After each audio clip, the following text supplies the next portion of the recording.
Hello दोस्तों, गौतम बुद्ध की ये कहानी आपका जीवन बदल देगी। बुद्ध और चक्षुपाल। एक बार भगवान बुद्ध जेतवर बिहार में रह रहे थे। भिक्षु चक्षुपाल भगवान से मिलने के लिए आए थे। उनके आगमन के साथ उनकी दिनचर्या, व्यवहार और गुणों की चर्चा भी हुई। भिक्षु चक्षुपाल अंधे थे। एक दिन बिहार के कुछ भिक्षुओं ने कुछ मरे हुए कीड़ों को चक्षुपाल की कुटी के बाहर पाया और उन्होंने चक्षुपाल की निंदा करनी शुरू कर दी कि उन्होंने इन जीवित प्राणियों की हत्या की। भगवान बुद्ध ने निंदा कर रहे उन भिक्षुओं को बुलाया और पूछा कि क्या तुमने भिक्षु को कीड़े मारते हुए देखा है?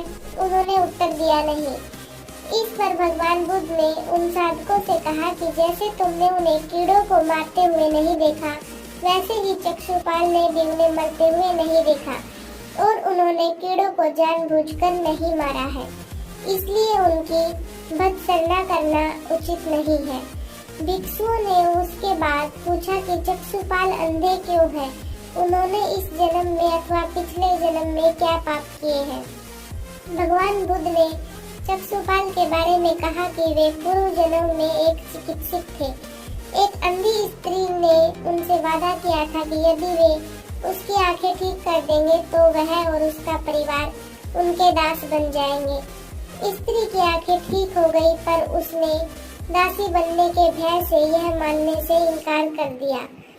चिकित्सक को तो पता था कि उस स्त्री की आंखें ठीक हो गई है। वह झूठ बोल रही थी।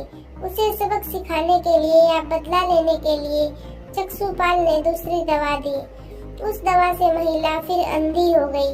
वह कितना ही रोई पीटी, लेकिन चक्षुपाल जरा भी नहीं पसीजा। इस पाप के फल स्वरूप अगले जन्म में चिकित्सा को अंधा बनना पड़ा।